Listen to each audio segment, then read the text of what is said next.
En los primeros meses del gobierno de Milei han ocurrido una cantidad de cosas que en otro gobierno tardarían años. El discurso de los medios de comunicación que impulsaron y sostienen a Javier Milei, dicen, no le dan tiempo para gobernar. Lo están criticando, le están poniendo obstáculos y hace solo 2 meses que está gobernando. El tema es las cosas que han ocurrido en estos 2 meses. La pérdida de poder adquisitivo de los jubilados del 30%, de los trabajadores de entre el 25 y el 30%, cosas que tiene que pasar una década para que ocurran, pasaron en 2 meses. La suspensión de la entrega de comestibles a comedores en el momento en que los alimentos prácticamente duplicaron su precio. La suspensión de la entrega de medicamentos oncológicos. Un montón de consecuencias de políticas que han ocurrido en solo 2 meses. Ahora empiezan a aparecer cuestiones más profundas que luego tardan años en solucionarse. Hoy nos enteramos que suspendió por 30 días la actividad la empresa Asindar, una de las empresas más grandes del país. En su especialidad, una de las más grandes de Latinoamérica, va a parar 30 días.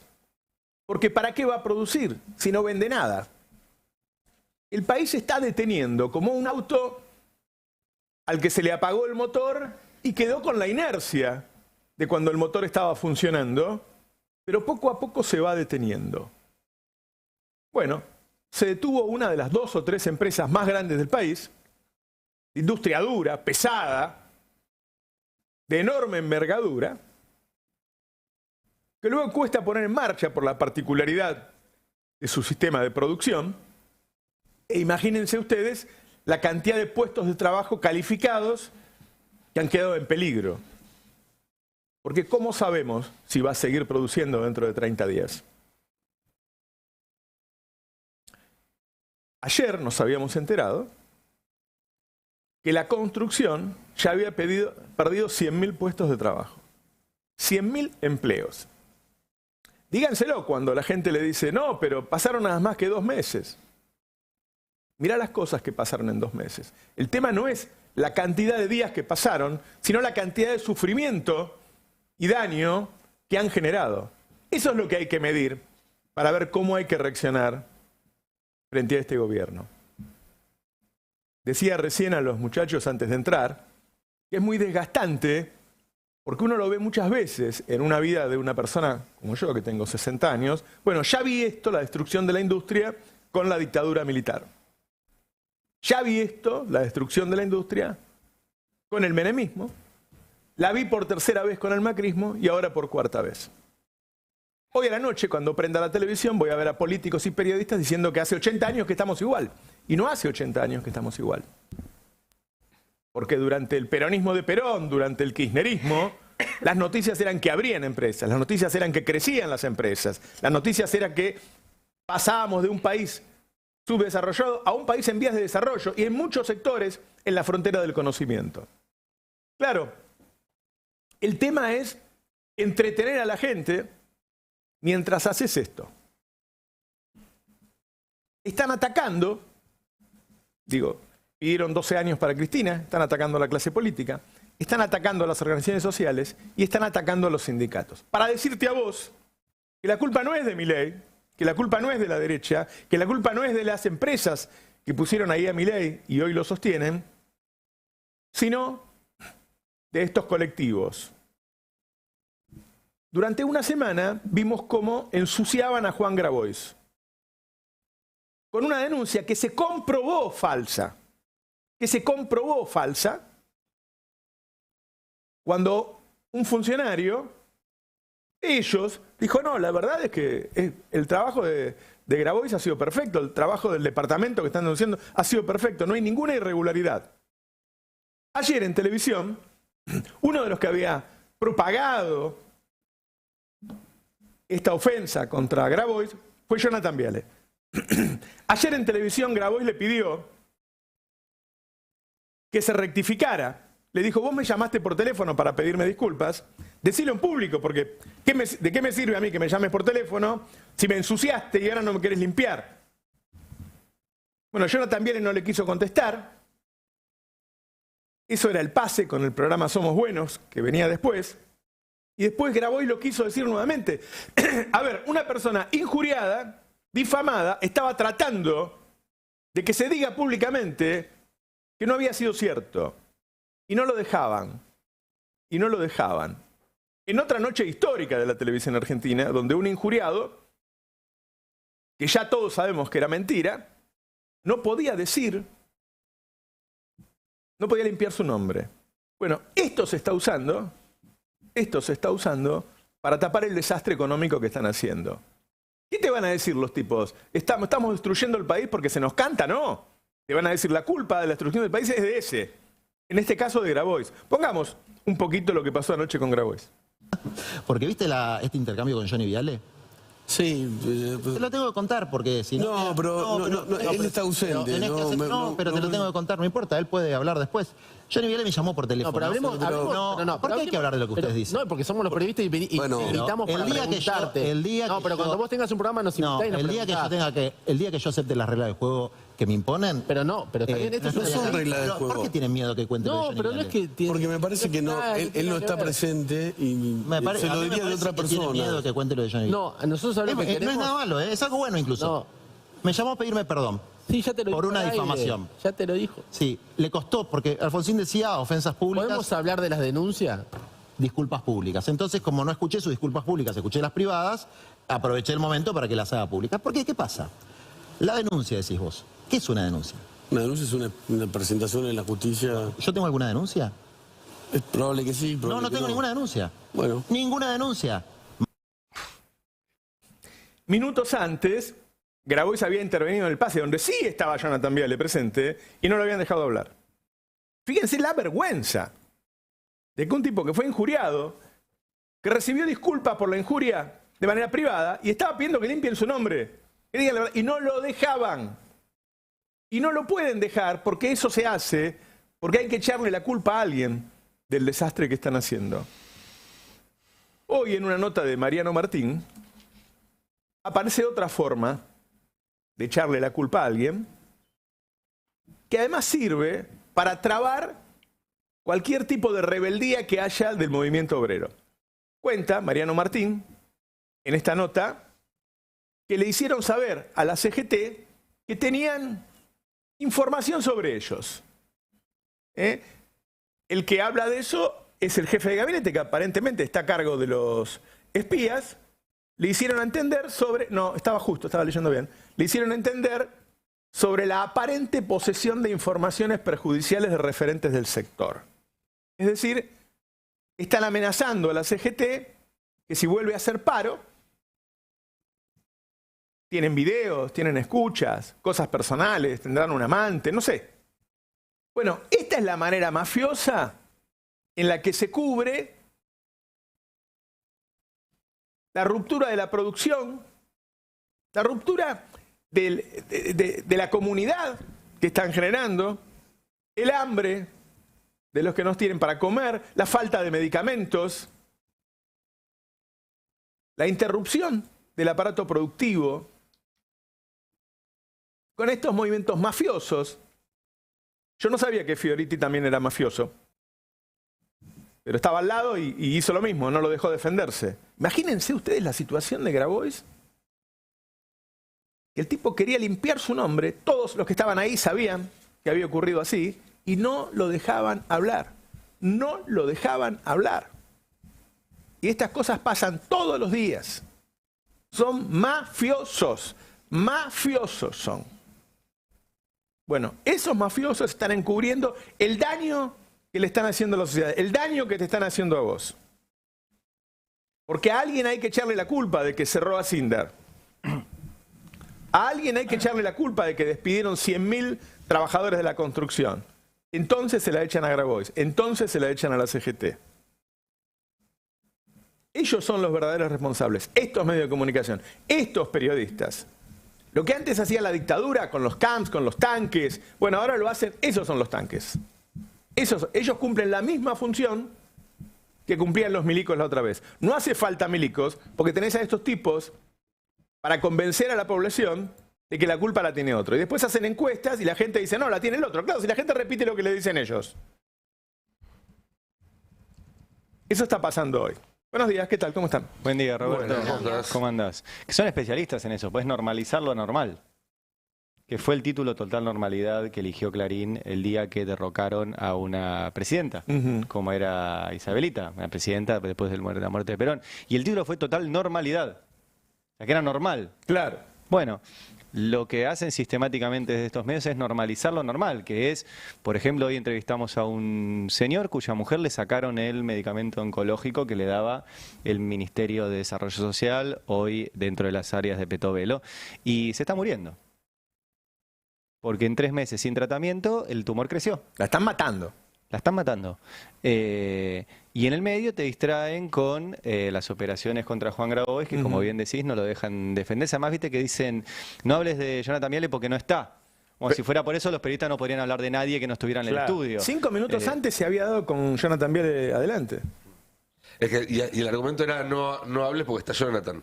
Claro. Porque era, esto es un pase, hablamos después en la entrevista. Y después cuando fue a la entrevista le dijeron, no hables porque no está Jonathan. Kafkiano. ¿La tenés la parte con Jonathan Viale? A ver. Lo estamos viendo a Juan Grabois, que vino, lo agradecemos. Eso te Ahí dan está saludando promedio Juan Grabois. 11.000 nuevos empleados por año o 32 nuevos empleados por día. Bueno, veamos bien también qué se hace con el famoso gasto público, ¿no? En la provincia y en todos lados, no solo en la provincia. Sí, ambulancieros no contrataron, ¿no?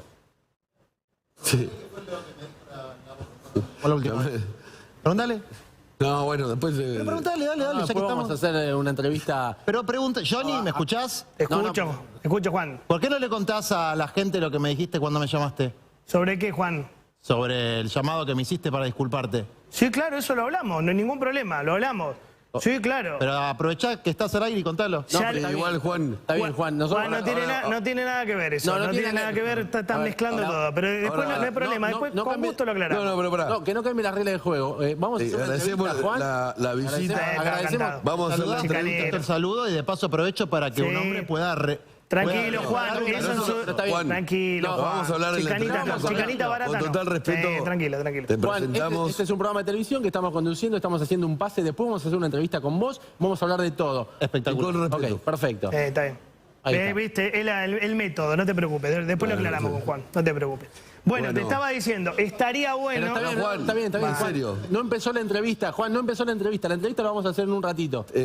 Y va a ser Ahora- con respeto, es con nosotros la entrevista. Máximo respeto, pero... Pero está bien, pero es que vos te metiste en un pase que no estabas habilitado. Estamos Pero es hablando lindo, con Johnny porque de otro tiene tema. la posibilidad. No, está bien, Pero Juan, tranquilo, vos no manejás... Dejanos que nosotros conducimos el programa. Y vamos a hacer... Te estoy ayudando, por ahí te sale mejor. No, está bien, no, te agradezco. Bueno. Te agradezco. Está bien. Y vamos a Tranquilo, dale. Ahora te vamos a hacer la entrevista, está el gobernador ¿Cómo le va, gobernador? y va a ser periodismo con decencia. Mucho gusto. Se están saludando con Bueno, Torres. está bueno ese saludo. Está bueno. Imagínense la situación, ¿no? Los tipos se destinaba un porcentaje, el 30% de un impuesto para el trabajo que hace Juan, muy valioso en los barrios humildes, muy valioso, donde se le daba trabajo a mucha gente para hacer pequeños arreglos en las calles, en las casas. Antes de sacarlo tenían que buscar una excusa. Entonces lo acusaron de que se robaba esa plata. Ahora lo bajaron, le dan un porcentaje mucho menos, le dan el 0,3, ni el 1 le dan. Para justificar ese recorte que va a generar nuevas personas con hambre, nuevas personas enfermas, qué sé yo, lo injuriaron. Una vez que salió a la luz, porque alguien del gobierno dijo la verdad y lo dijo en una entrevista, salió a la luz y todos nos enteramos de cómo había sido la cosa, no lo dejaron defenderse, no lo dejaron lavar su honra. Después andás por la calle y la gente te insulta porque estos tipos te ensucian. Ayer fui al médico. Yo estaba en la sala de espera, una señora 70 y pico de años tendría. Me dijo, usted viene a la educación privada, viene a la salud privada. Y me filmaba. 70 y pico de años. La mujer. No le contesté nada. Pero te difaman, hasta que la gente piensa que vos no merecés ni siquiera ir al médico. Y además, viste que le dicen varias veces, cumplí las reglas del juego. ¿Cuáles son las reglas del juego? La que imponen Nosotros ellos. interrogamos, Claro, vos contestás. claro. Ahora, ellos no aceptan preguntas y los dueños de esos lugares tampoco aceptan preguntas. Yo le he pedido entrevistas a Héctor Manieto hace 10 años que le pido entrevistas. Pero ellos no aceptan entrevistas. Claro. Ellos no van a los canales de edición. O que venga Wiñaski, tenemos un montón de preguntas para hacerle. Claro. ¿Cómo armaste esta causa? ¿Cómo apretaste a determinar? Porque nosotros tenemos esa información. Pero ellos no aceptan preguntas. Solo aceptan que vos vayas y te sometas a un interrogatorio. Y estuvo bien lo que hizo Grabois. Dice, mirá, díganlo públicamente. Claro. Y con una paciencia enorme Grabois, hay que decirlo, ¿no? La verdad, viste, yo le salto encima. Injuriado. Bueno, eso se hace para tapar la suspensión de Asindar. Para tapar Claro. que echaron 100.000 trabajadores Más en la que huelga. para tapar, yo diría para justificar, porque los títulos Bueno, cuando... echás un culpable, buscás un culpable. Cuando, sí. normalizarlo. los títulos cuando se anunció que se le quitaba, se le achicaba al mínimo los recursos al FISU, al fondo que generó, digamos, esta esta denuncia que nunca se comprobó contra Grabois, recortaron el fondo que manejaba Grabois. Claro. Ya no es más el fondo que tenía programas para urbanización o para mejoras en barrios populares, era el fondo de Grabois. Entonces cuando, digamos, el efecto era fenomenal, porque simplemente es como recortaron planeros, listo, ya está. Esa utilización del lenguaje hace que la gente ya directamente pase otra cosa y no cuestione. Sí, y fue un saqueo lo del FISU, porque esto es algo que lo comentaba Adri antes, ¿no? Milei cuando recorta algo en realidad no está recortando, está sacándolo de una asignación que lo dejaba en manos de otro y llevándoselo para sí. El FISU se financia a partir de un porcentaje de la recaudación del impuesto país. ¿Qué pasó? Cuando asume Milei, Caputo, dispone dos medidas simultáneamente. Por un lado, sube el impuesto país del 7% al 17%, es decir, casi lo triplica. Claro. Pero por otro lado, el multiplicador, es decir, la base sobre la cual se calculaba el impuesto pasó de 300 y pico a 800 con la devaluación. Con lo cual, antes por cada transacción de dólar te daban el 7% de 350. Y después de las medidas de Caputo pasaron a darte el 17% de 800, 900. Es decir, aumentó muchísimo la recaudación del impuesto país, pero es un impuesto que tenía asignaciones específicas. Es decir, que eso que se recaudaba, Milei no lo podía utilizar discrecionalmente, sino tenía que ir a barrios carenciados, porque eso es el FISU, es plata para obras en barrios carenciados. Entonces, al hacer esto es demonizar a Grabois para ir por una caja, para ir a saquear una caja enorme que había generado con las propias medidas que tomó Caputo, pero que había quedado fuera de su alcance. Y ahora con eso... Ahora, agarra para y lo hacerlo toma. necesitan a los Jonathan Viale, a los Majul, a los... Es imposible sin ellos. Claro. Sí, Imposible. ojalá el próximo gobierno popular pase la etapa de los lamentos a modificar este estado de cosas, ¿no? Porque yo hace muchos años que escucho los lamentos. Parece que hubo un periodo en el que se podía modificar. Aún no teniendo una buena relación de fuerza podías hacer cosas, está demostrando... No, bueno, por eso yo digo, el diagnóstico lo tenemos más o menos claro hace muchos años. Ari hizo una película sobre esto, así que no voy a abundar mucho sobre cosas que ya hemos hablado, no sé, en mi caso de los años 80 vengo hablando de esto. Así que espero, me ilusiono con la idea de que en algún momento la política va a entender que seguir alimentando al monstruo lo perjudica. Lo mismo pienso respecto al Poder Judicial. Hay políticos que creen que cuando llegan ellos son más vivos que los anteriores y van a domesticar al monstruo y después el monstruo se los come. Le pasó al peronismo, le pasó al radicalismo, le va a pasar ahora a Milei, le va a pasar a todo el mundo porque todos creen que son más vivos que el monstruo y el monstruo se los termina comiendo. El monstruo es Clarín, el monstruo es el Poder Judicial, la Corte Suprema, bueno. O sea que lo que estamos viendo es a ese monstruo en acción. Hoy Milei puede considerar que ese monstruo lo tiene domesticado, lo tiene en el bolsillo, lo ayuda, porque es el método que suele usar Clarín con los gobiernos a los que después los va a exprimir. Después el gobierno se va a dar cuenta que ya no tiene mucho más para darle, va a tener que empezar a entregarle la piel, no un riñón, va a tratar de enfrentarlo, ya va a ser tarde. Ya vimos esta danza desde la dictadura para acá, la hemos visto N cantidad de veces. Ambiciono a que el próximo gobierno popular pase la etapa del lamento, de la descripción, del diagnóstico, como lo hizo Cristina, no les obliga, que aparte le dio volumen social a la decisión de sanear el actual estado de cosas, digamos, de podredumbre mediática, con una iniciativa que fue histórica. Lamentablemente, después vino Macri, la borró por decreto, vino Alberto y ya sabemos, no hizo nada, bueno, en Claro. fin. Peor, no hizo nada, no, peor, volvió a alimentar al monstruo. Cosa que Cristina estaba advertida porque la propia Cristina había escrito en un libro que Alberto era del monstruo. Bueno, por eso sale Alberto del gobierno, ¿no? Por eso, su relación con Clarín. Cristina no puede, Cuando era jefe de gabinete, no sale puede por alegar eso. que no sabía a qué venía Alberto. Digamos, esa es la discusión pública que se podría tener con Cristina. Ella sabía perfectamente quién era Alberto porque lo describió muy bien en un libro la propia Cristina. Así que nada que sorprenderse respecto a por qué Ahora, el actual cuanto estado más de cosas grande es el monstruo, más difícil va a ser. complicado. Más difícil va a Hoy ser. el monstruo es una mega empresa de telecomunicaciones. Así es. Antes tenía papel prensa, fíjate. Claro. Cómo avanzó. Claro. Ahora, me quedo en lo de Asindar, porque en la vida cotidiana todo esto que estamos hablando es importante, impacta, come cabezas, naturaliza determinadas decisiones, pero hoy hay en Villa Constitución todo un pueblo, toda una ciudad que está parada. Claro. Cuando nosotros, yo no sé si ustedes tuvieron la oportunidad de conocer Villa Constitución, fue un centro neurálgico de la discusión política en Argentina al principio de los años 90, cuando se privatiza Somisa y la adquiere Techín. Eso es San Nicolás, Villa Constitución, Rosario, digamos, son El pueblo industrial del sur de tres Santa Fe, conglomerados el norte. urbanos que están vinculados por la actividad metalúrgica. Bueno, Villa Constitución tenía un extraordinario dirigente sindical, Naldo Brunelli, que encabezó la resistencia a las políticas neoliberales, en absoluta soledad prácticamente. Después, como pasa siempre, personas que al principio se beneficiaron y después se empezaron a perjudicar, lo vieron a Naldo Brunelli como un héroe, pero al principio bastante ninguneado que lo tenían, ¿no? Esto también, hay que hacer justicia histórica con estos procesos. Bueno, hoy Villa Constitución está parada. El almacenero no vende, el remisero no trabaja, está parada. Claro. Ahora, Asindar, que es un monopolio, viene de generar un colchón extraordinario en el último año. Quiero mostrarles las cifras oficiales del INDEC de la inflación de insumos de la construcción, 326%. En esta misma dimensión aumentó el acero y aumentó el hierro que comercializa Asindar. ¿Qué es lo que se cayó ahora? Porque justamente se paralizó la construcción. Este 326% es mucho más que la inflación acumulada. Este es el colchón que tienen los dueños de Asindar. Los dueños de Asindar pueden cerrar la fábrica y vivir perfecto. Es una multinacional asiática, de las más grandes del mundo. Claro.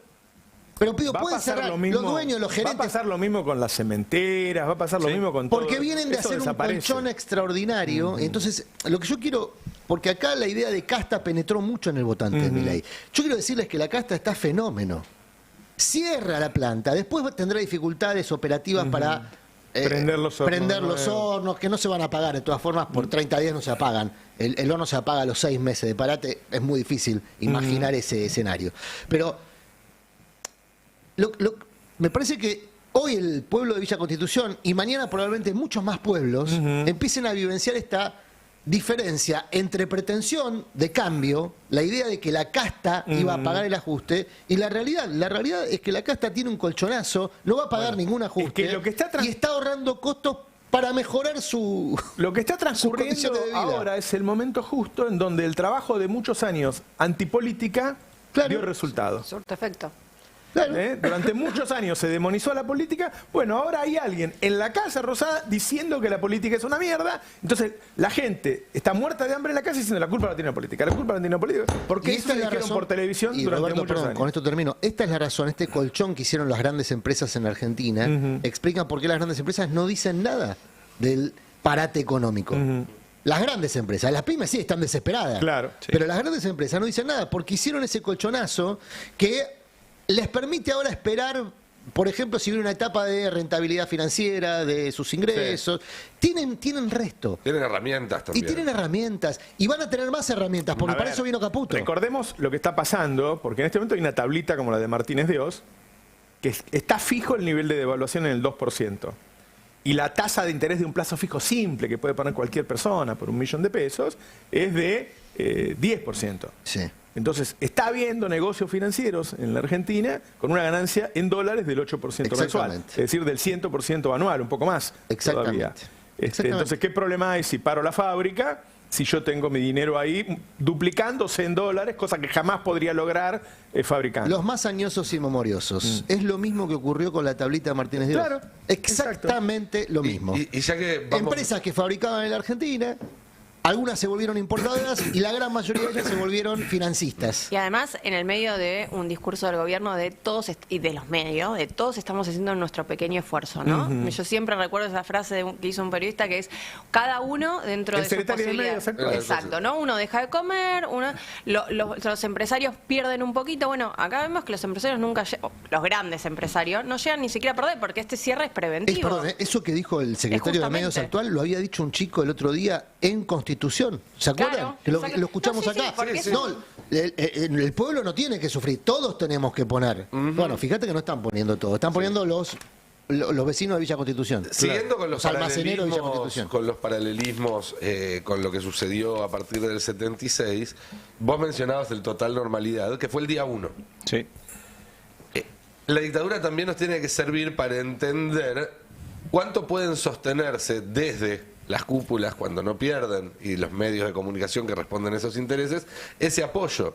Hoy a la mañana veía, justo viniendo para acá, que subió a las redes un historiador, Juan Pablo Kriskowski, un aviso de la revista Para Ti, que fue uno de los órganos que en su momento sostuvo desde los medios la dictadura, del 79.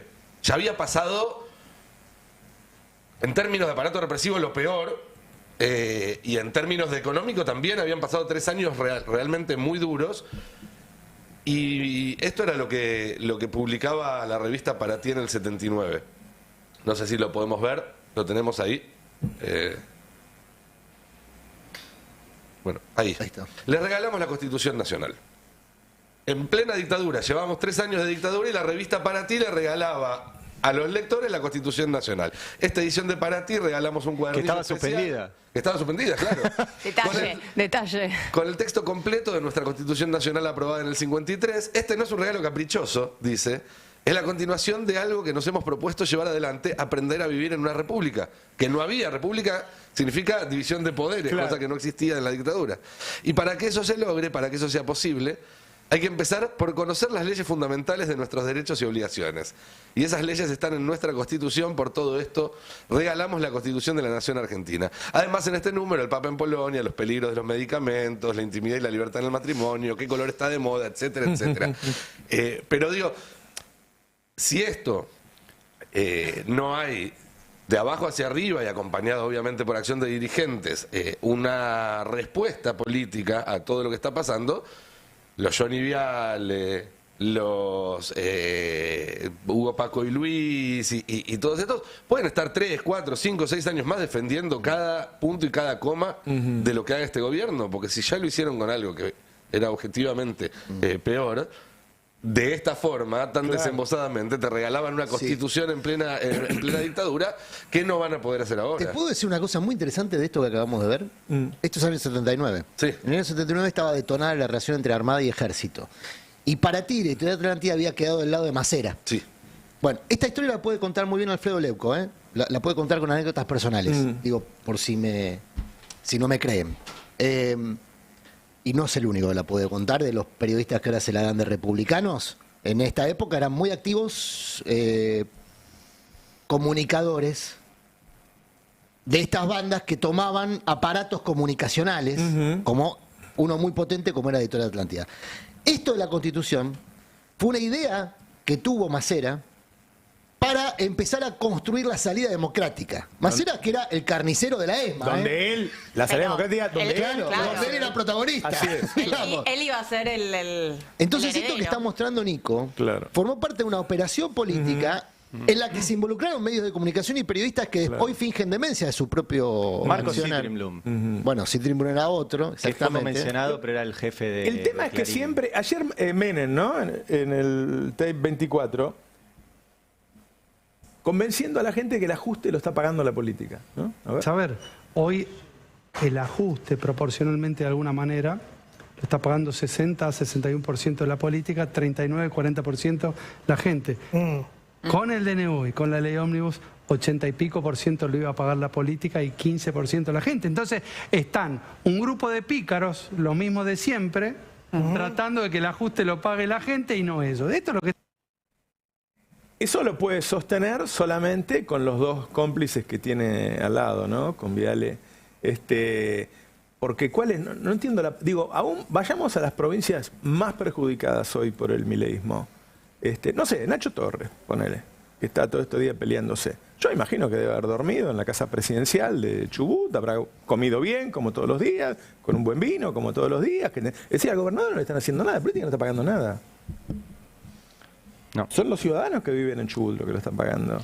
¿Qué es lo que está pagando? Aunque Bullrich dice que en Chubut solamente viven guanacos, ¿no? Igual yo me quedo con la impunidad de esa declaración, porque yo cuando lo escuché primero que dije, no puede ser tan impune decir 61%. Claro, tiene la cuenta justa además con un número, ¿viste? Claro, es el nivel de, o sea, llegas a un punto de donde te sentís tan impune que agarrás y decís una ridiculez, porque sabés que va a pasar, y pasó. Nadie le repreguntó. Me parece que yo ahí me quedé con eso, me quedé con que ya estamos en una situación donde se sientan que pueden decir cualquier cosa. Claro. Porque realmente, 61%, vos podés decir, gran parte, digamos, conocemos, todos los que trabajamos en los medios somos genios de los eufemismos, pero ya ir con un número 60, o sea... nos están cargando en la cara. Sí. Ahora, de todas formas... Ve la película Don't Look Up, ¿eh? Sí. Sí. La volvemos a recomendar, si no la vieron, se las spoileo porque ya se sabe. O sea, Don't Look Up es, hay unos científicos que descubren que se viene un satélite y va a chocar contra la Tierra si no hacemos determinadas cosas. Y claro, como no se ve el satélite, nosotros decimos, che, el tema de la deuda va a hacer mierda al país. Claro, la deuda no se ve, la deuda es asintomática. Claro. Entonces, no sé decir, pero me estás hablando de algo que no veo. Cuando empiezan a ver y de repente se ve el satélite, porque un momento está tan cerca que se ve, dicen, ahí está. Entonces le dicen a la gente, no mire para arriba. No mire para arriba. Don't Look Up es la traducción de no mire para arriba. Y efectivamente, no solo el satélite destroza la Tierra, sino que un grupito de ricos se salva. Porque el grupito de ricos que le dice a la gente que no mire para arriba, esos agarran una navecita y se van y se salvan. Hace rato que vivimos en ese... La película no cuenta algo muy distinto de lo que nos sucede. Porque el tema no es lo que haces, sino si podés echarle la culpa a otro. Claro. Yo me acuerdo de una reunión de gabinete en la época del macrismo, donde ahí me cuentan que muchos estaban pidiendo que terminen con el tarifazo, ministros. Y Marcos Peña dijo, eso es una estupidez, porque yo miro encuestas todos los días y acá lo único importante es que le podamos echar la culpa al kirchnerismo. Y eso está sucediendo. Le estamos echando la culpa al kirchnerismo y la gente lo está creyendo. Entonces podemos hacer lo que queramos mientras le podamos echar la culpa a otro. Hablando de hacer lo que quieran, tengo más información sobre el 1 de marzo. Ajá. Sobre el discurso que va a dar Milei en el Congreso por la apertura de sesiones ordinarias. Ayer habíamos anticipado, bueno, en realidad se supo durante el lunes que iba a ser por la noche. Ayer habíamos anticipado algunos otros pedidos. Uno de ellos era que no quería hacerlo en el escritorio, sino en un atril. Por lo que me cuentan, se está evaluando la posibilidad de que Milei dé el discurso en el Congreso, pero no ante la Asamblea Legislativa, sino en otro ámbito del Congreso de la Nación, que es el salón que está debajo de la cúpula, salón azul del Congreso, y que Milei esté instalado ahí con su atrilcito y me imagino, no sé, el águila, y pues se están copiando todos los yanquis, y que después los diputados y los senadores... al león. Podría ser la imagen del águila montando al león. Montando no sé en qué acepción. Bueno, no, pero es la imagen en todas. Se lo ve muy sugestivo. En todas. Él posteó esa imagen, ¿no? Pero lo cierto es que habría que ver, digamos, si eso sucede. Tengo entendido que no es una decisión tomada, que se está evaluando por cuestiones técnicas y por cuestiones legales. Los diputados y senadores, porque es asamblea legislativa, se reúnen en el mismo recinto, entonces a verlo por televisión no va a pasar. No, por eso. Pero además tanto que le No va a gusta pasar. copiar de Estados Si Unidos. tienen algo de dignidad, no deberían ir. Tanto que le gusta Bueno, copiar va a de ir de Estados Loredo. Bueno, por eso, claro, si tienen algo de dignidad, no deberían ir a verlo al presidente por televisión. Bueno, estuve buscando un antónimo de dignidad y me salió ese. Si me dan tiempo, encuentro otros. Claro, claro. Más datos. Se cursaron invitaciones a los jueces de la Corte, a los embajadores, no a los gobernadores. No están invitados los gobernadores, o por lo menos hasta ahora, digo, porque son capaces de mandar la invitación el viernes a las 4 de la tarde y decir, uy... Bueno. Ayer hubo un problema. Ayer cayeron todos los mercados.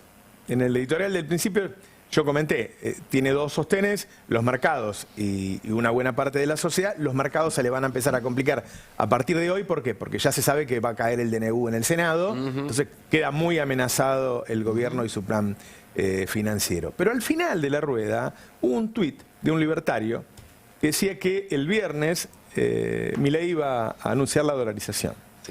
Cosa que es impracticable porque hoy las reservas disponibles del Central son menos 5.000 millones de dólares. No tiene dólares, ¿no? Debiera pero- hacerlo si lo hace, como dice ese tuit, con un corralito. Pero, claro, ahí iba. Él lo que decía es que iba a hacer un corralito. Si vos haces un corralito, te podés quedar con los dólares de la gente. Entonces ya las reservas no son negativas, son positivas. Bueno, eso estuvo dando vuelta con tanta fuerza ayer que algunos de los consultores más grandes del país que estaban siendo... A ver, pasó esto. El tuit es de un don nadie. Sí. ¿Sí? A partir del tuit de un don nadie, miren la confianza que genera este gobierno, los grandes empresarios del país empezaron a llamar a las consultoras, que piensan que pueden estar un poco más informados, para ver si era cierto. Y las consultoras andaban consultando, incluso a nosotros, si eso era cierto. Bueno, es un delirio todo, imagínense. Eso O sea, solo están en diciendo Argentina. que Milei... Además te voy a decir una cosa, ponle que sea cierto, ponle que Milei es tan loco que hace eso el viernes, y lo avisa 2 días antes. Bueno, tuvo que salir el propio Milei a desmentirlo con un retweet, Claro. porque si no, hoy tenía una corrida. Con Si un no, off. hoy la gente salía... Sí, Pero o sea, le dio un off a un Hizo un periodista off y y un retweet, retuiteó. y después tiró Pero la y la- piedra y mostró la mano. Bueno, No, por no, eso una es que cosa. la desmentida, Pocas yo veces lo más. analizaba Sí, ayer claro. con un economista, digo, ¿de qué me sirve la desmentida? Porque es obvio que si alguien lo filtra antes, el presidente tiene que decir que no, para no tener un quilombo en los mercados estos 3 días. Y en los bancos, Roberto, hoy tenías una corrida de depósitos Claro, hoy la gente iba a sacar el dólar. Ahora, Todo estamos, un delirio, ¿qué crees que te estamos diga? en el mundo de todo es verosímil. sí. Ese es el tema. claro. Esa es- todo es porque verosímil. aparte tiene que ver con la forma en que comunica el gobierno. Utiliza esta gente en Twitter que puede ser no conocido, en una personalidad, pero como los retuitea, uno no termina de entender si son parte del aparato de comunicacional del gobierno, oficial o extraoficial. Entonces todo se vuelve verosímil. Sí. Ahora te digo una cosa, esto en particular es muy verosímil. Porque este hombre tiene la dolarización como una meta que él... Viste que ya hay mucha gente que piensa que él no piensa en terminar el mandato, sino en fracasar intentándolo, con un, no sé, un 1% de posibilidades que tenga de que le salga bien, y el 99% no le importa, porque después se puede pasar el resto de su vida escribiendo libros sobre cómo la casta no le dejó salvar a la Argentina y qué sé yo. Eso no lo va a poder plagiar porque es algo inédito en la historia del mundo. Claro. No va a tener que Claro. escribirlos él. Ahora, la única forma, por eso era verosímil el tuit, la única forma en que vos podés dolarizar hoy es quedarte con los dólares de la gente. De hecho, el tuit decía, vamos a dejar que la gente pueda sacar $100 por semana, es decir, solo $400 por mes del banco. Bueno, si hacen eso, pueden hacer un corralito. Por eso era verosímil. Claro. Por la historia de la Argentina y sobre todo la relación con la clase media de los gobiernos que han intentado ese tipo de soluciones, No termina bien. es una situación explosiva. Bueno, depende. A ver, a Menem no le fue mal con el plan Bonex. En plan Bonex, claro. Porque eso le permitió generar el colchón que un año más tarde alumbró la convertibilidad. Pero es cierto que vos venías de la hiper.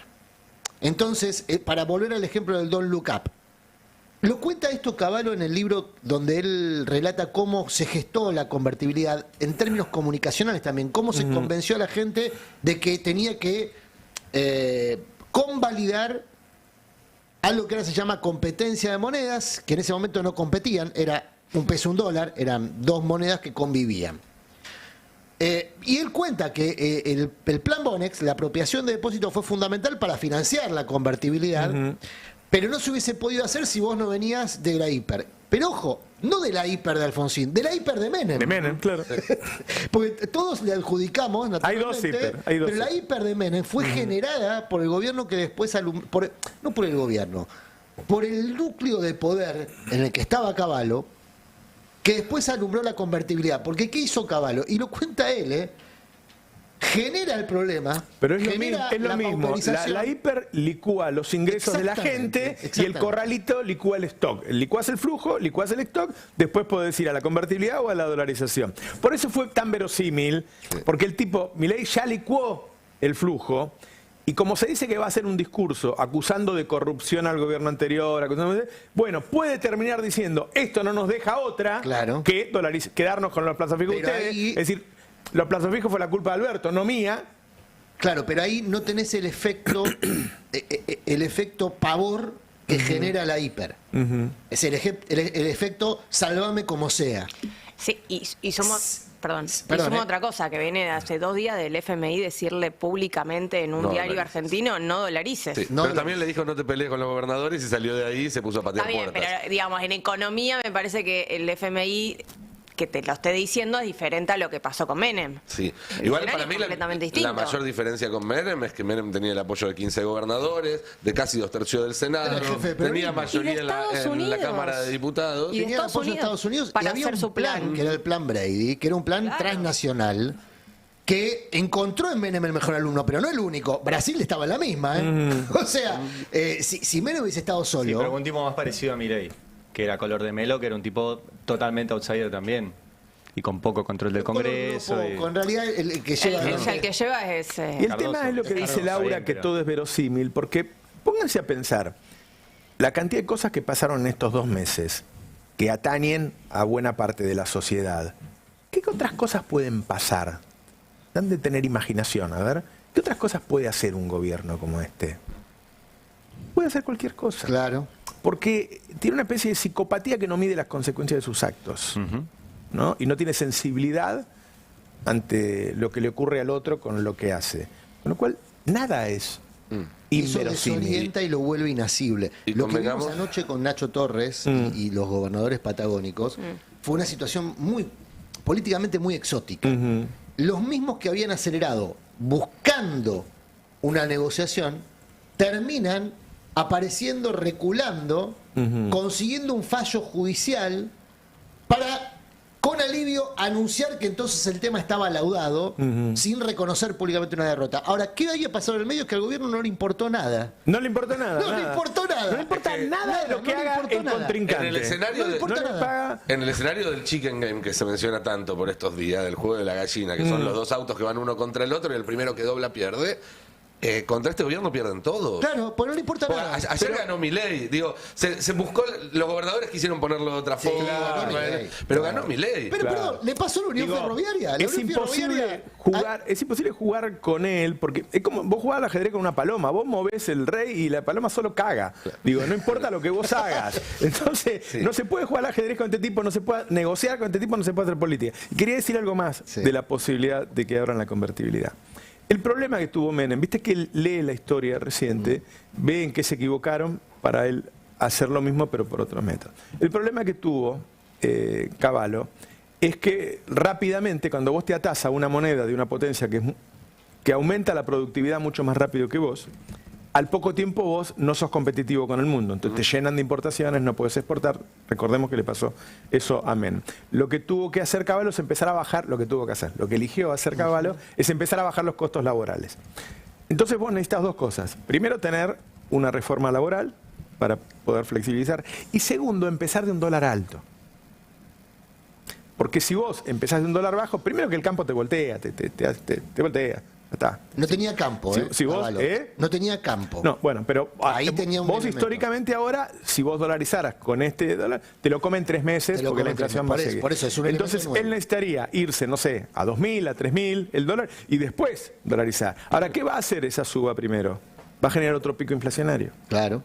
O hacer una canasta de monedas, no una canasta, perdón, competencia de monedas y en vez de decir dejan de valer los pesos, decir vale usar dólares o pesos, y ahí esa devaluación adicional va a suceder por fuerza del mercado, pero va a impactar solamente a los que tienen pesos, es decir, a los asalariados. Restringir el acceso al dólar. Eso, ojo, porque eso a Venezuela lo llevó a una hiper. Ese mismo mecanismo a Venezuela lo llevó a una hiper hace muy poco tiempo y ahora está haciendo un proceso de absorción muy recesivo. Y guarda que se van a venir más cuasimonedas. Obvio. Claro. Y no se viene más inflación también, digo, hoy otro de los temas importantes es lo que ayer el gobierno ya avisó, que es cómo va a eliminar los subsidios a la luz y el gas. que básicamente se lo elimina a casi todos. Porque no solo por los requisitos de que no puedes tener prepaga, no puedes haber viajado al exterior, no puedes tener un auto de menos de 5 años, etcétera, sino que Chirilo, el secretario de Energía, dijo que no va a haber subsidio para nadie que gaste menos del 10% de su ingreso en luz y en gas. Y hace una canasta básica. Haga una cuenta rápida, o sea, si gastás 20 lucas entre gas y luz, para recibir el subsidio tenés que cobrar menos de 200 lucas. Claro. Entonces, los que cobren arriba de 200 lucas van a pagar la tarifa completa. Tenés que ser muy pobre para... Tiene que ser indigente. ¿Sabés por qué es eso, Ari? para tener subsidio. ¿Sabés por qué es eso? Es muy importante. La recaudación está cayendo como un piano. Pero hay gastos que el Estado no puede no hacer. Entre ellos, los gastos en subsidio. Entonces, en la concepción que tiene Milei del Estado, la propia población tiene que acelerar el ajuste sobre los sectores medios para poder financiar lo que no pueden no financiar, lo que él considera que todavía no puede desfinanciar, que es determinada cobertura social. Entonces, como no quiere emitir, que sería la otra forma, sin dañar a los sectores medios, como no, él considera que emitir es un pecado. Un delito, te diría. Él dice delito, pero yo creo que en su mesianismo probablemente lo ponga en la categoría pecado o pecaminoso. Entonces, ¿qué hace? Lo mismo que contaba recién Roberto respecto a lo que se hizo en los 90, se financia con el stock de los sectores medios. ¿Qué es el stock? Los que tienen ahorros, ahorros.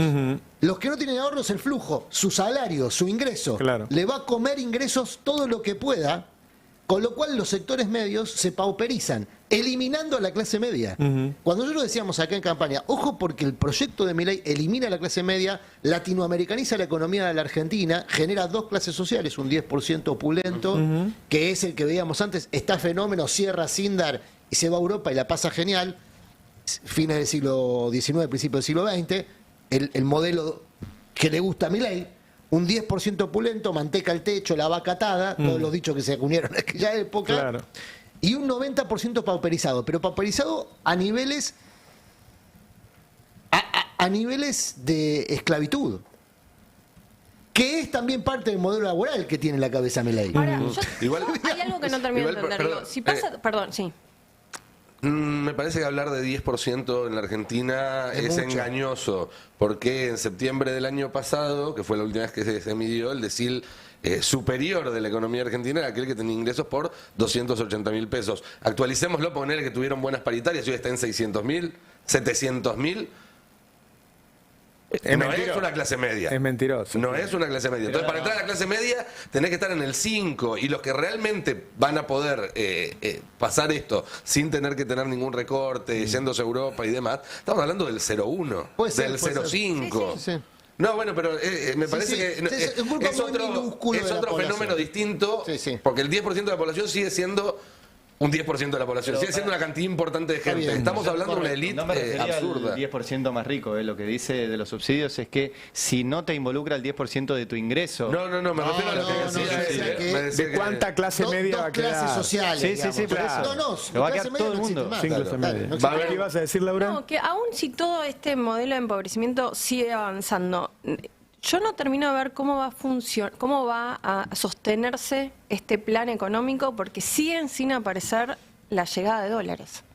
A ver, si creemos que lo que dijo el FMI, y se lo dijo, no es que lo dijo en un paper o se lo dijo en el informe técnico, se lo dijo a los dos principales diarios en una entrevista después de reunirse a puertas cerradas con el gobierno. O sea, se lo dejó en los titulares de Clarín y Nación. Los más pobres y las jubilaciones tienen que estar al nivel, tienen que crecer con la inflación y no se puede dolarizar. Bueno. Ahora, perdón, le marcó la cancha con eso. Se está hablando de que la cosecha no va a ser la que iba a ser y además no se está liquidando pues se está presionando por otra devaluación. La aspiración de que haya un giro en Estados Unidos recién puede, que pueda ser más amable con la visión de Milei, recién puede concretarse a fin de año si hay un cambio de gobierno. BlackRock, los fondos de inversión, se cayó el DNU, digamos, se cayó todo el marco legislativo que le daba supuestamente las garantías que pedían. ¿Cómo va a sostener eso a lo largo de este año? Por ahora, en el chiquitaje del verano, el Banco Central está comprando porque las empresas están vendiendo dólares para pagar los salarios. ¿Pero eso no venden vos nada. lo ves sostenible No. durante un año? No, primero, a ver, viste, los empresarios no son, pierden un mes, 2 meses, 3 meses, 4 meses, se achican a la mitad, pierden otros 4 meses y cierran, y se quedan con la que ganaron en toda la vida. Claro. No haces No, y el negocio caridad. se modifica. Porque yo digo, aunque haya hacer negocio financiero, pero aunque deja de haya ser negocios, Claro. aunque haya gente que está ganando plata, yo lo que estoy viendo es que el modelo sobre el, o sea, que se está bastando en este gobierno, no, o sea, no está entrando una canilla que Bueno, vos digas esto se que lo va a decís poder vos sostener cambió hasta en fin de los año. últimos días. ¿Lo escucharon a Leuco? Digo, atención porque esos tipos tienen, viste, como decía Murano, hace tantos años que están ahí. Apareció Leuco a pegarle al gobierno y se suma a Feynman, que hace unos días que le está pegando, ¿no? A ver, escuchalo, Leuco. Uno es titanes en el ring. La agresividad por momentos descontrolada y asimétrica de Milei fue tirando nafta al fuego de esta crisis descomunal. El jefe de Estado se equivoca cuando corta demasiado fino y se pelea con medio mundo. Cada día está más solo. Cada día la emprende con groserías e insultos contra los enemigos de siempre, pero a esta altura también sumó... Me apuntaba Nico Lantos que ya le ponen la cara de malo, no le ponen la cara de bueno atrás a Milei. Eso, por si el público no entiende, las fotos se eligen según lo que vos querés decir. Claro. El fotógrafo es un comunicador. El editor de fotografía que elige la foto para cada nota es un comunicador también. Y ahí le ponen ya la cara fea a Milei. Y eso no se le pone el Leuco, se le pone el productor que está arriba. Que en general es más importante, ¿sí? El Leuco en una estructura de televisión. Entonces ya tenés una parte del periodismo. Recordemos cómo funciona ese canal, pues es algo muy raro. Lo que hay ahí es una sociedad, una productora que han generado entre Galperín y Macri como socios principales. Me dicen que hay algún otro empresario del mismo tipo de Galperín y que aparentemente la mayoría la tiene Galperín, pero de todas maneras Macri tiene sus jugadores ahí adentro. Feynman es uno, claramente. Sí, sí. Bueno, yo lo contaba ayer, porque las cosas pasan muy rápido. Cuando Milei y Macri se distanciaron, el primer distanciamiento de Milei y Macri, el que los reúne en su propia casa es Feynman. Es Feynman, sí. Y ese episodio lo ubica a Feynman no como un comunicador, sino como un lobista, como un operador político. Es lo que hacen los operadores políticos. Reúnen gente. Sí. Bueno. ¿Por qué? Porque un poco esta situación reflejaba la incomodidad que se puede apreciar en los distintos horarios de la programación de La Nación Más. Ahora, ¿por qué Macri organiza este canal durante la gestión de Alberto Fernández? Es muy interesante porque tiene que ver con lo que hablamos al principio del pase, la relación con Clarín. Macri arranca su gestión como arrancan todos los gobiernos, regalándole a Clarín negocios nuevos. Telecom, le digo. Así había empezado Néstor Kirchner y Sí, terminó Néstor Kirchner su gestión con la pretensión de que Cristina tuviese el mismo hándicap, entregándole la fusión Cablevisión Multicanal. Cristina fue la única que no tuvo el hándicap. A los 15 minutos ya la estaban operando. Así es. Pero el resto de los presidentes consiguieron una luna de miel con ese tipo de concesiones. Macri consiguió una luna de miel. Hasta que le empezaron a pedir más. Y Macri se dio cuenta que no tenía más para entregar sin disgustar a otros socios. Por ejemplo, el caso de Galperín. Claro. Creo que yo alguna vez lo conté acá. En un momento Clarín le empezó a exigir al gobierno que limitara los pick-up de Mercado Libre para que lo hiciera Clarín a través de su red de kioscos. Porque Clarín, cuando hace negocio en toda la línea. Claro. No hace negocio solo en un área. Claro. Hace negocio en toda la línea. Y lo hace con Entonces el tipo decide poner su propio canal. Bueno, Galperín dice, pará, este negocio es mío, se está metiendo en mi negocio. De hecho, en el medio, Clarín también había sacado un Mercado Libre, no sé si recuerdan. Sí, sí. Y había sacado una financiera, como Mercado Pago. O sea, iba por el negocio de Galperín, Clarín. Sí. Y la regulación pública podía limitar el negocio de Galperín y favorecer el negocio de Clarín. Eso le estaba exigiendo Clarín a Macri. Macri le pasó lo mismo que le pasó a Menem, a Néstor, a todo el gobierno. Vio colisionar su propia gestión, su propia gobernanza con los intereses de Clarín. ¿Cómo terminó Macri el mandato? Acusando a Clarín de haber conspirado contra su gestión. Y la reacción fue crear su propio medio. La reacción fue crear su propio medio. Bueno, Néstor también hizo algo parecido. Sí, la diferencia, para mí... Un saludo a Sergio Spolsky. Sí, un saludo a Sergio Spolsky. Está suelto, diferencia- libre y con nuestros aportes Sí. y todo eso. La diferencia, aparte de los escrúpulos de los socios elegidos, es importante tener buenos socios si vos querés hacer determinadas tareas, es que en el caso de La Nación Más, con Milei se genera una situación bastante disruptiva, que es parte de la programación, no sé, el pelado Trebuch está puesto por Milei. Creo que no hay ninguna duda. El otro día lo veíamos recibiendo mensajes durante la charla Milei, con Torres, ¿no? O sea, es el que menos clase tiene para hacer eso, ¿no? ¿Cómo? Es el que menos clase tiene. Elegante, es el menos elegante. Una carrera meteorológica. Meteorológica. No meteórica, perdón. Gracias. Ponémelo por el furcio a mí mismo. El 5, Feynman también enojado. Con razón, pero no importa, se podía haber hecho el Gil totalmente. En el 5, Feynman repudiando a Milei, que se burla de la persona con síndrome de Down, ¿no? Que él elige hablar del tema. ¿Sí? En la edición que uno hace, cuando uno elige de qué va a hablar, ya es la primera parte, ¿sí? No es solo lo que digo, sino qué elegí hablar y qué cosa elegí no hablar. ¿Sí? Así se lee en los medios, así se escucha en los medios. Ponelo, ¿eh? ¿Pero qué presidente tenemos? Yo no puedo creer. Un presidente que está totalmente en contra de la discapacidad, por lo que veo. Totalmente en contra de las personas con discapacidad y sobre todo con las personas que tienen síndrome de Down. Te juro, tuve que salir de la reunión pues se me llenaron los ojos de lágrimas, no lo podía creer. Qué bárbaro. Y salí de la reunión, me Eso mismo deben haber sentido seguramente los papás y las mamás. Madres. ¿No? Todas. Siempre tengo que salir yo a hablar y lo entiendo porque las madres en general les cuesta un poco el tema de la comunicación y demás. Sí. Yo nací en los medios por mi madre, que trabajó siempre en comunicación, o sea que me muevo como pez en el agua en lo que hace hablar. No tengo miedo de salir a la tele, no le tengo miedo a los gobiernos, no le tengo miedo a nadie. Lo ubiqué al expresidente cuando dijo que no habría las escuelas en el 2021 porque las personas con discapacidad no entendían el uso del barbijo. O sea, yo no me como ni una. Yo sí lo tengo que defenestrar porque yo lo voté a Milei, te soy sincera, porque buscaba un cambio.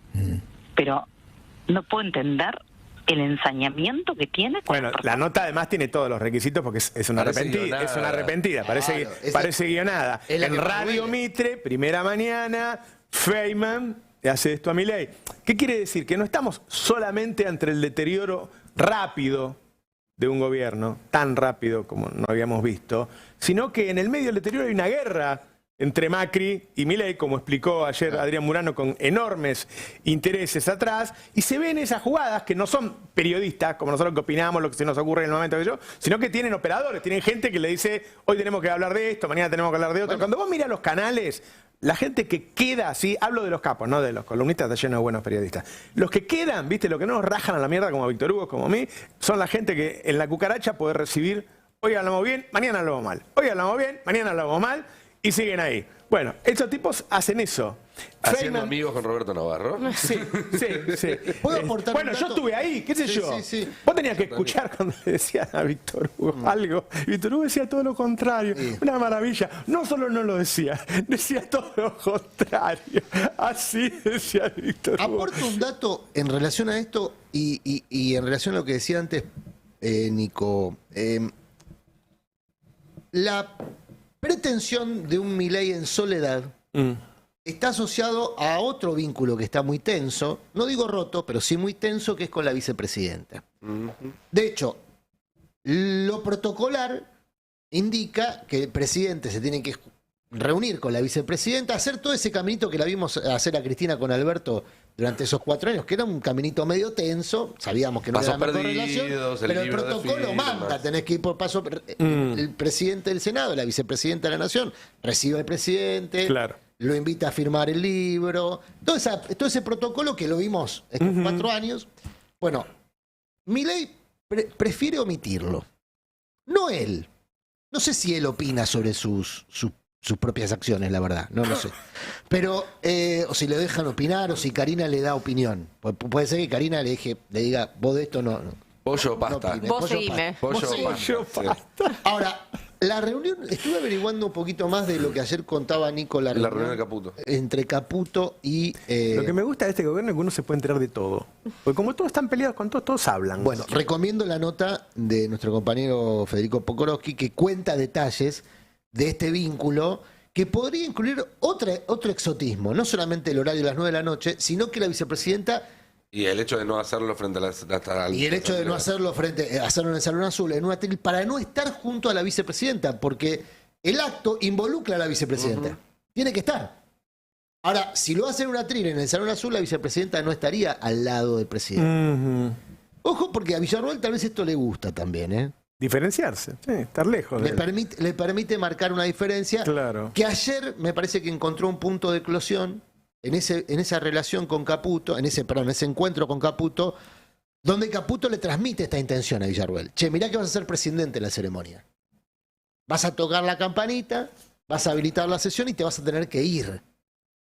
Aparentemente Villarroel dijo, no me voy nada. No, no me voy nada. Y ahí surge la idea del atril, del Salón Azul. De separarlo. De separar. Villarroel dice, ¿sabés qué? No me voy. Yo soy la presidenta de la asamblea, es una asamblea legislativa. No me voy. Que se vaya él. Ojo, porque... Y ahí empieza a difundirse la posibilidad del acto en soledad. Ojo que el acto en soledad, indoor, en un salón, da una sensación de orfandad.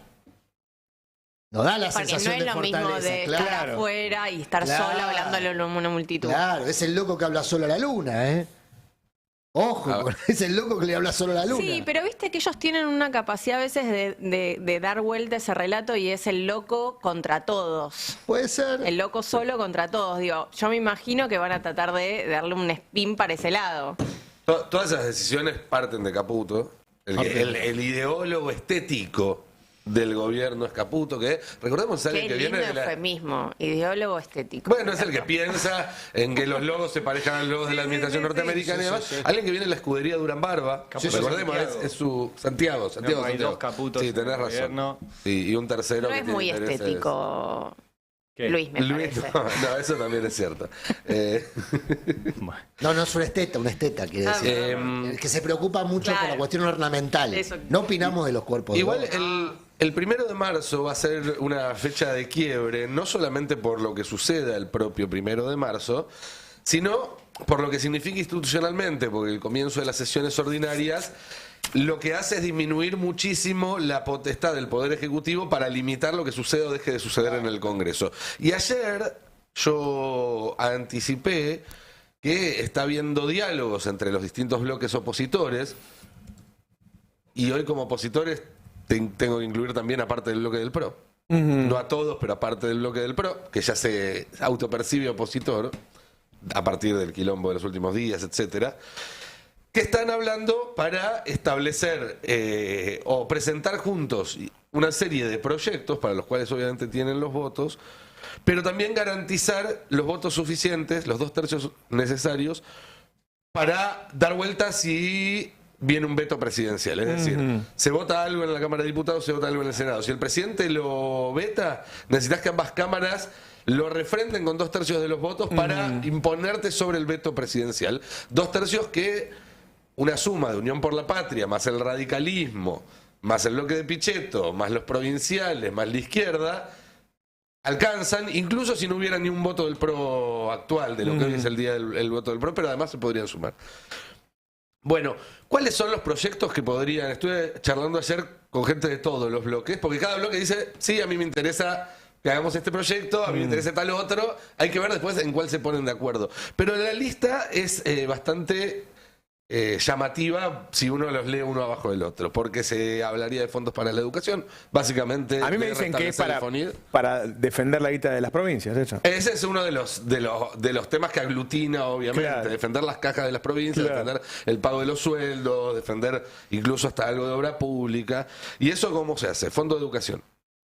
Fondos de transporte, otro tema muy sensible para todos los gobernadores, que es, insisto, eso es lo que cimenta una relación que de otra forma ya sabemos que existen ciertas alergias, ¿no? Hay algunos que no tienen muchas ganas de aparecer votando junto con el kirchnerismo, junto con el peronismo, pero la plata es la plata, sobre todo cuando todos los meses tenés que pagar sueldos. Con participación de impuestos. Y ahí entra el fondo de la soja, ahí entra el impuesto país, ahí entra el impuesto al cheque, bueno, todo lo que se venía discutiendo durante o en paralelo a la ley ómnibus, ese capítulo fiscal. Otra cosa que anticipé ayer, una ley que modifique el tratamiento de los DNU en el Congreso para que el rechazo de una sola Cámara ya alcance para voltear un decreto. En eso parece que hay bastante acuerdo. Un detalle.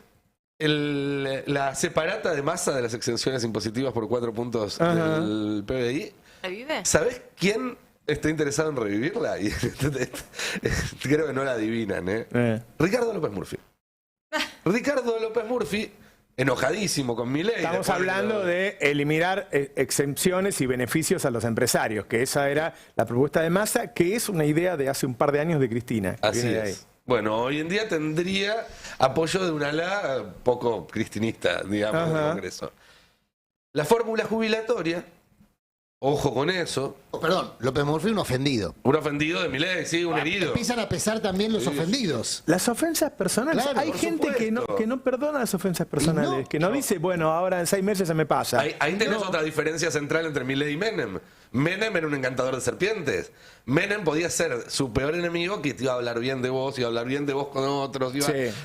Milei hace todo lo contrario. Igual preguntarle a Rodríguez Ara. No, bueno, está bien, pero entendés a lo que voy. Cuando tenía que disciplinar, era implacable. Pero era el último recurso. Era son estilos muy distintos. Preguntale a Rodríguez Ara. Son estilos muy distintos.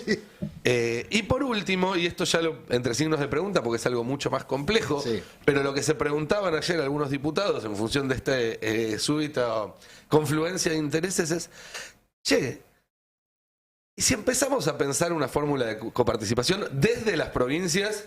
Porque hasta ahora, desde que existe la coparticipación, siempre se esperó a que la nación modifique la coparticipación, lo cual en realidad es imposible. Porque, no sé si todos los oyentes lo saben, no alcanza con que se lo apruebe el Congreso Nacional, sino que tiene que ser ratificado por todas las legislaturas provinciales. Y en general, si vos le das de más a uno, le tenés que sacar a otro y esa no te lo va a votar. Bueno, si esto surgiera, insisto, esto es algo complejísimo y de muy largo aliento, de abajo hacia arriba, lo que podría hacerse es un reparto donde el perjudicado sea el Ejecutivo Nacional y ninguna de las la provincias. única forma en que pueden firmar los 24 es sacarle a la nación y darle un poquito más a cada provincia. Exacto. Bueno, nunca se hizo porque era sacarle una provincia para darle a la otra. Y porque la nación tenía números en el Congreso o sea, para frenarlo. Él está generando un contexto en el que todos se pueden poner de acuerdo para sacarle a él. Nunca se hizo, porque si la nación, si se hacía de arriba hacia abajo, no salía, y si se hacía de abajo hacia arriba, todos los presidentes tenían gobernadores, senadores y diputados dispuestos a no dejarlo pasar, cosa que no está pasando con acá Milei. algo pasó ayer con esto, que es Nacho Torres devolviendo una gentileza a Kicillof, se podría decir, algo que generalmente nadie se anima, porque viste, nadie se quiere acercar a un kirchnerista en la política nacional, prefiere tirar cualquier principio, coherencia que tenga antes de acercarse a un kirchnerista porque le tiene miedo a los medios, y ayer Nacho Torres apoya el reclamo de Kicillof, mirá. Parecería que el kirchnerismo, o algunos gobernadores, en el caso de Kicillof, por ejemplo, aprovecharon también este conflicto para exacerbarlo. ¿Usted lo siente así también? Mira, insisto, a ver, capaz que alguno se subió, otro no, yo no lo veo así, sinceramente.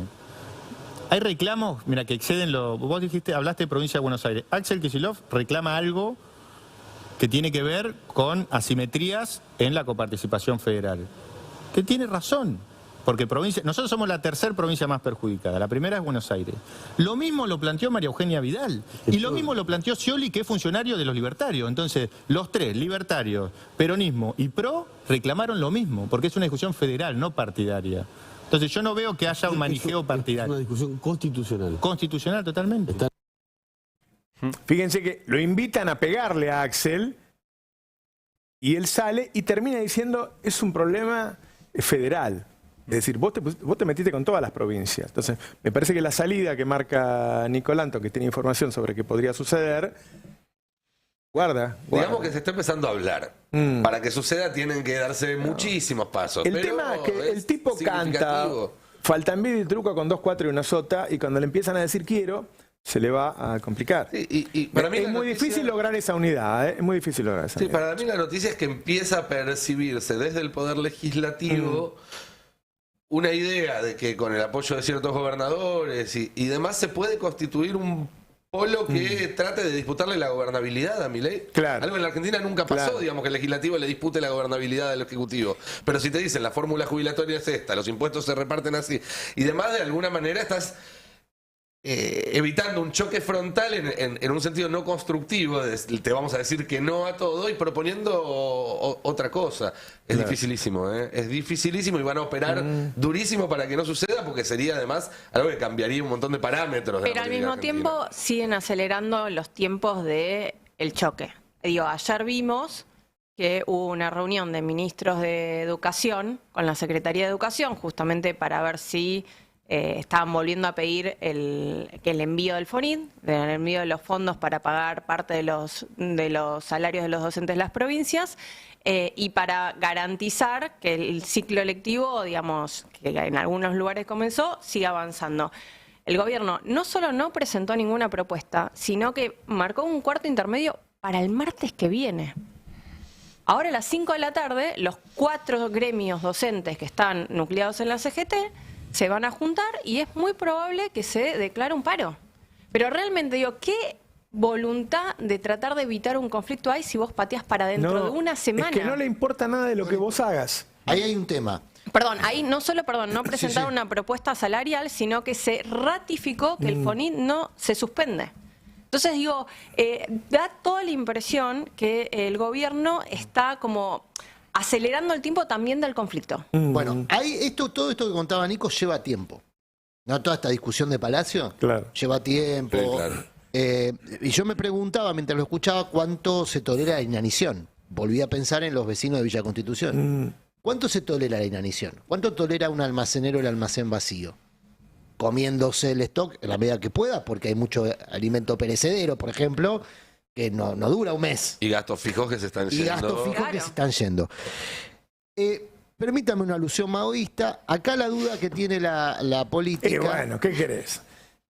No se la esperaban a las 10:45 de la mañana. La ha usado el peronismo también, que es la chispa que prende la pradera. Esa es la gran incógnita. ¿Cuál es la chispa que prende la pradera? Nadie lo sabe. Esa es la característica. Nadie sabe por dónde viene el chispazo. Pueden ser un día se levanta Cugini, va a la peluquería, está vacía y se prende fuego como un bonzo. Bueno, justamente que salir en América y se pudre todos los peluqueros atrás de él. ¿Qué enseña el maoísmo después de esa frase? Porque todo el mundo recuerda la frase. Lo que enseña el maoísmo después de esa frase es que hay que tener una organización que sea capaz de conducir ese proceso. Claro. Porque la chispa que prende la pared es inesperada. Lo que no es inesperada es la seca, porque eso es lo que hace que la pradera se encienda. Y lo que no puede ser, lo que es, dice el maoísmo, lo que es para un dirigente político intolerable es que no está a la altura de la crisis. Y lo que estamos viendo acá es mucho ensimismamiento de Palacio, todo esto que contaba Nico, mucho ensimismamiento de Palacio, cuyos tiempos no son los que plantea Laura, ni los del gobierno, que acelera a 300 sin que le importe la estrategia era ir con la CGT adelante. Y ellos la vieron, empezaron con el espionaje y empezaron a apretarlos, como cuenta hoy Mariano Martínez en ámbito financiero. Eso va de suyo que iba a ocurrir. Claro. Porque aparte, convengamos, no es el placar más limpio que tiene la Argentina. Más pulcro que tiene la Argentina. Yo me voy para otro lado. Porque. Al final no se puede decir nada. Sí. No se puede decir nada. Porque. ¿Hay censura en el Tengo información de último momento. Por recién lo mencionaron a Caputo, a los dos Caputos, a Santiago y a Luis, que venían sin presentar sus declaraciones juradas. Santiago Caputo sigue sin presentar su declaración jurada, pero Luis Caputo la presentó. ¿Cuánto tiene? ¿1.000 millones de dólares? Yo les digo una cosa, chicos. Pobre el ministro de Economía, Luis Caputo. ¿Vos decís que va a tener subsidios para la electricidad?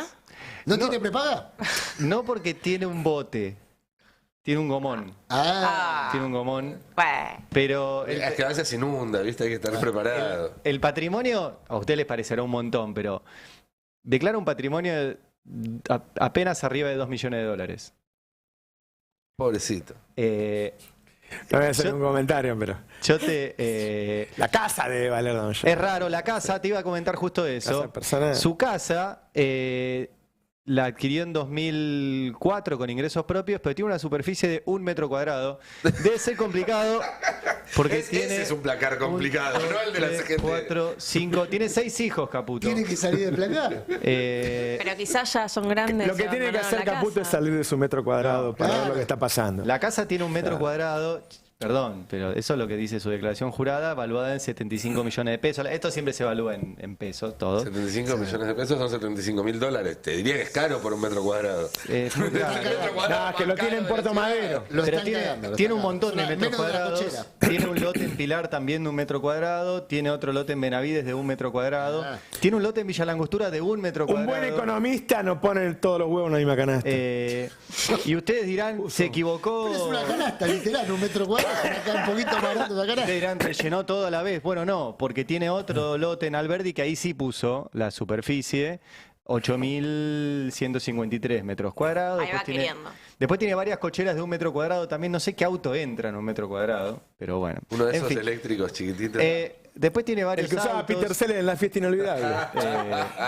Un carrito de gol. Nada, familia numerosa tiene autos. Bueno, hemos grandes, evolucionado. Duhovne declaraba su casa como un baldío. Bueno, él la Este declara... por lo menos dice que la declara, pero... Quería comentar algo, porque estabas hablando de que se diera... No, termina. Tengo un par de datos más que son interesantes, Sí. porque después tiene toda la plata afuera, tiene todo en cuentas en Estados Unidos. Está bien, claro. Toda.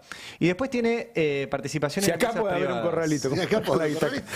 Claro. Con el loco que tenemos de presidente. Con el ministro de Economía. No, y quiero recordar un par de empresas privadas donde tiene él declara acciones. Una se llama Sacha Rupaska. Ustedes por ahí no les dice nada Sacha Rupaska, pero el socio de Sacha Rupaska es el marido de Rosana Caputo, que es su prima. Ajá. Y Rosana Caputo fue la que le dio la plata a los muchachos. Fue la que pasó por la puerta de la carpintería. Con y periodistas dijo, como "Uy, Ari vamos a no comprar". vale. Majulo y dice, no, miren, si van a hacer esas uniones de formación, yo no juego más. La frase extraordinaria puede ser como la... Majula tiene convulsiones. Lo digo de nuevo por si no se entendió. Caputo tiene acciones en Sacha Rupaska, que es una empresa que además está denunciada por desmontes ilegales en Santiago del Estero. El socio ahí se llama Luis María Méndez Ascurra, es el marido de Rosana Caputo, que es la prima de Caputo, que fue la que paseaba por Boulogne y contrató a Jonathan Morel. O sea que puede estar Luis Caputo incriminado en el tema de darle guita, porque es socio, de darle guita a gente que está relacionada con atentado a Cristina. Sí, 23 palos tiene ahí. Y después tiene 392 millones de pesos en otra empresa que se llama Palmeral Chico. Palmeral Chico antes tenía menos, se dedica a cría de ganado bovino y tiene algo también de producción de leche. Ahí su socio se llama Carlos Alberto Picaluga, pero figura como empleado doméstico la última vez que yo me fijé, el socio de este muchacho. Y bueno, tiene ahí un emprendimiento agropecuario Caputo. Después tiene algunas otras cosas más, pero bueno, el patrimonio es de 2.300 millones de pesos, traducido a dólares son 2.300.000 dólares. Que no, evidentemente es falsa esta declaración. Como jurada. mínimo tendrá 300. De Luis Caputo. Y el otro Caputo, Santiago Caputo, no presenta, hasta donde yo sé, porque él como figura como asesor, dice que los asesores no tienen que presentar, lo cual es falso. Yo, por ejemplo, en su momento Ricardo Giladera, que era asesor ad honorem de Macri para meter presa a todo el mundo, él sí la presentaba, por ejemplo, y ahí veíamos las cuentas de Giladera en Suiza y O sea etcétera. que en esta explicación se puede entender por qué hay muchos funcionarios nombrados ad honorem. Para no tener que hacer si la la declaración. explicación que da Caputo se difunde como explicación para no entregar... Nadie más cobra. Nadie más cobra. Y hay muchos funcionarios ad honorem. Si vos ves todos los funcionarios designados, en muchos casos son ad honorem. Pero tienen que presentar igual. Bueno, pero La si la declaración excusa que van a dar para no presentarla es el funcionario ad honorem no presenta... Están buscando que la Oficina de Anticorrupción diga eso. Lo convalide, claro. 36, Tano, porque viene hablando Adrián Murano de la discusión de intereses que hay respecto a la Patagonia y a la energía. Y hace una declaración, Viale, Jonathan Viale, que yo no sé si, supongo que vendrá de Macri, o de qué lado viene, en donde para él el petróleo no es de las provincias, sino de las empresas. Escúchenlo. Y segundo, la propiedad privada, que no se negocia, ¿sí? Porque el petróleo y el gas es propiedad privada de las empresas que pagan por los yacimientos, ¿queda claro? Ahora, es preocupante. Obviamente no es así. No. Vos tenés una concesión de explotación. Imagínate si un tipo va y me da una concesión en Vaca Muerta y ahora yo soy el dueño de Vaca Muerta. Pero está en la Constitución, Está en la Constitución. artículo 124, si no me equivoco. Es el mismo hombre que dijo que en el 55 el peronismo había volteado el día, ¿no? Añado una discusión relacionada al tema de la energía. El año que viene vencen las concesiones hidroeléctricas. Hay una discusión entre nación y provincias, porque nación dice que el concedente es nación y las provincias dicen no, los concedentes somos las provincias, porque las hidroeléctricas están ubicadas en territorio provincial, son recursos provinciales. El agua es un recurso natural que por constitución le corresponde a la provincia. Bueno, Chubut tiene hidroeléctricas y tiene la pretensión de reconcesionar las hidroeléctricas. Se habían prorrogado las concesiones por 2 años. Todo esto vence el año que viene. Hay, por supuesto, mucho interés en empresas relevantes de energía en quedarse con estas concesiones. Ahí está el amigo Nicky Caputo. ¿Amigo de quién? Se preguntarán ustedes. Tiene muchos amigos, no es solamente amigo de Macri. Y tiene amigos, digamos, tiene amistades transversales. Vamos a hacerle como a Graboy. Bueno, pero eso no tiene nada que ver, hablemos de otra cosa. No, digo, Nicolás Caputo está muy interesado en quedarse con algunas concesiones hidroeléctricas. ¿Por qué? Bueno, porque le permitiría integrar un negocio que él ya tiene de hace tiempo, que es el negocio de la energía eléctrica. Claro. Bueno. ¿Viste que AMLO las estatizó todas? ¿Qué cosa? No me hagas decir cosas de izquierda, porque después me hacen bullying. ¿Qué cosas? No, yo lo que digo es... Nosotros queremos que nos quede, aunque sea una pauta. El otro día Nico me reprendió porque yo decía que... Se van a empezar a ir los suscriptores que tienen intereses en las eléctricas. No se van.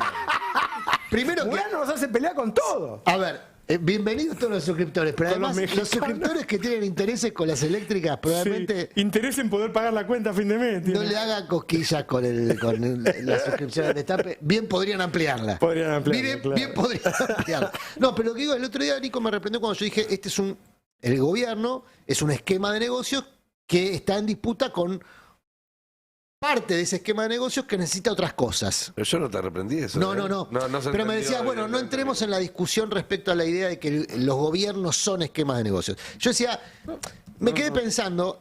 Es rencoroso, además. No, al revés. Evidentemente me estoy explicando mal. Yo lo que decía es que esa no era la característica más particular de este gobierno, porque se ha repetido otras veces y este gobierno nos trae cosas nuevas. No lo decía sobre la mesa, mal, lo decía como que me invitó a la reflexión. Yo dije, la verdad es que objetivamente los gobiernos administran intereses. ¿No? Los gobiernos que a mí me gustan priorizan el interés de las mayorías populares. Claro. Los gobiernos que le gustan a la élite priorizan los intereses de la élite. Pero básicamente el gobierno administra intereses. La diferencia con Milei es que pareciera ser que a Milei no le importa lo que ocurre, incluso con los propios intereses que administra. Claro. Es decir, porque administra para la élite. Si uno ve la composición del gobierno, administra para la élite. Si uno ve quiénes son los agredidos, la clase media, las mayorías populares, administra para la élite. Pero la élite está empezando a percibir que tampoco está tan segura con esa administración. Porque no es muy orgánico él. ¿Por qué no es orgánico? Y porque es desprolijo. Claro. Pero en no su solo tumulto. eso, no solo eso, sino porque, y esto lo charlamos ya, él se proyecta a sí mismo. Su trascendencia no pasa por una correcta administración del Estado argentino, ni siquiera de una élite de la cual él no se siente parte, sino por quedar en los libros de historia de la economía de la escuela austríaca. Esa es la élite a la cual él aspira, no la élite de los Roca, de los Galperín, como sí Macri. La conclusión de mi comentario es la siguiente. No sea cosa que la chispa que enciende la pradera provenga de la élite. Lo cual sería una anomalía en términos marxistas, porque en general Marx imaginaba otro escenario. Pero podría ocurrir que la élite... Pero no pasó con Macri eso un poco. Bueno, con Macri lo que pasó es que Macri confrontó a un sector de la élite con la cual él tenía incluso cuestiones personales. Caso de Techín, Pablo Roca y compañía. Porque quería hacer un trasvasamiento...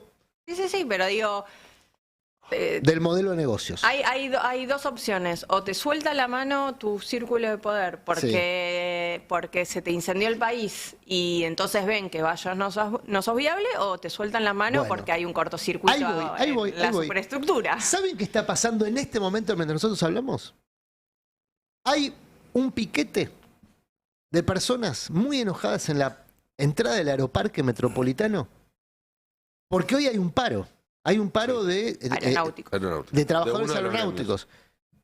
Y la administración de Aeroparque decidió cerrar el Aeroparque. Cosa que habitualmente no ocurre. El Aeroparque se abre porque hay muchas personas que están en tránsito, pernoctan allí porque le modifican los vuelos. Todos hemos estado en una situación en donde nos tuvimos que quedar más tiempo, digamos, y el Aeroparque no cierra. Acá cerraron el Aeroparque. No pueden entrar ni al baño. ¿Será que Ernequian está encendiendo la paradera? Es un aliado. Perdón, te hago una pregunta. ¿Te entiende por dónde voy, no? ¿Es decisión de Ernequian o es decisión del gobierno de la ciudad? Bueno. Porque el gobierno de la ciudad aliado. tuvo otro tema con el tema de la gente que se quedaba a dormir dentro del parque. Claro. Hace un par de veces hicieron un operativo para sacarlos. Y a lo mejor, pregunto, porque la última vez que dijo que Macri era igual. No era mayoría popular. Pero bueno, es otra rama del mismo árbol. Yo te digo, son esos episodios inesperados, pero no tanto. Porque si vos ves la relación que Milei viene teniendo, incluso con sus propios mentores, empieza a disgustar a sus mentores. Porque no les termina de cerrar los negocios. Bueno, si se le cae el DNU, si se le cae el DNU, ¿no? Pierde toda utilidad. Claro, exacto. Entonces, digo, ojo, porque la chispa que enciende la pradera, uno la imagina por el comportamiento de las mayorías populares, por la inanición, por la rebeldía ante la inanición, pero puede ocurrir que sea un golpe de palacio. No sería una novedad. En Argentina y en Latinoamérica hubo varios de esos. Y no sería exótico que provenga incluso de aquellas personas que apostaron por Milei para obtener el gobierno y ahora retiran ganancias. ¿Cómo dijo Feynman? Retiran ganancias antes de que se les empioje. Como dijo Feynman, no importa si está Milei o no, hay que proteger el viento. Hay que proteger el viento. Es lo que viene diciendo Macri, cuidemos el viento. Todavía lo está pensando, Trebuch.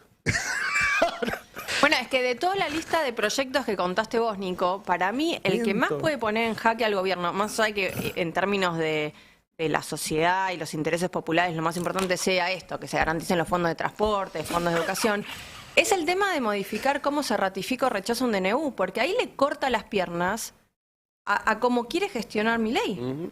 Si él no logra reactivar...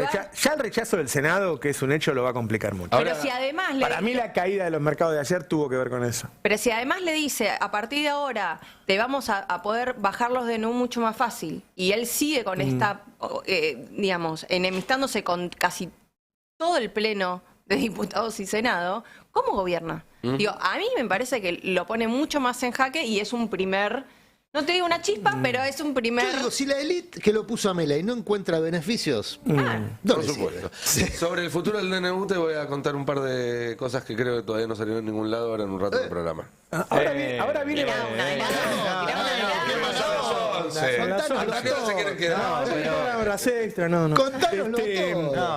Escuchen Navarro 2027. Ahora viene Baradel. Bien. Guarda que ahí también hay una pradera seca, ¿no? Sí, claro.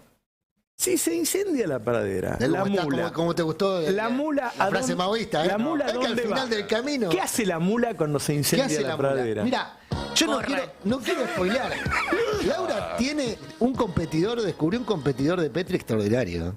Atención, Petri. Yo soy una militante de decir que en el mundo a veces pasan cosas aún mejores que en la Argentina.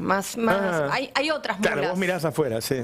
Y yo no sé si Petri lo está viendo, si se está inspirando, pero creo que todavía no le llega ni a los talones al rey Jordano, que es una figura hermosa para ver, pero un día se las contaré. Ahí está, lo estamos viendo en YouTube. Disculpen, no lo que están en la radio, estamos viendo un personaje. El rey Jordano está vestido de fajina. El rey Jordano es un señor que ha sobrevivido a atentados, que mantuvo siempre, digamos, muy controlado su país en una región muy convulsionada y ahora está en una faceta Rambo. Claro.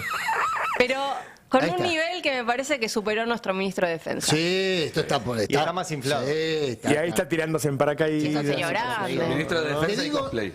claro, no lo Cosplay, prepeguen claro. a Petri porque te lo va a hacer esto, ¡Te lo va a hacer! Sí, sí. No sí. lo desafíes, Nosotros tiramos ideas. Vamos a ver si el ministro Le veo un toma. estilo parecido a Petri. Le veo algo parecido a Petri, le veo. Yo te ya diría en general, que además. yo creo que está en otro nivel y a lo sumo Petri es Bueno, parecido puede a ser. él. Puede Petri ser. es ministro, este es rey. Estamos hablando de décadas, Claro. señores. Es palabras Claro. mayores. Pero Claro. está, evidentemente acá hay una inspiración para Petri. Yo creo Un que desafío, te diría, Ahí ¿no? está, me gustó. es un desafío. Es un desafío. Petri hasta ahora hizo lo de la mula. Se va ahora- a tirar en paracaídas con la mula.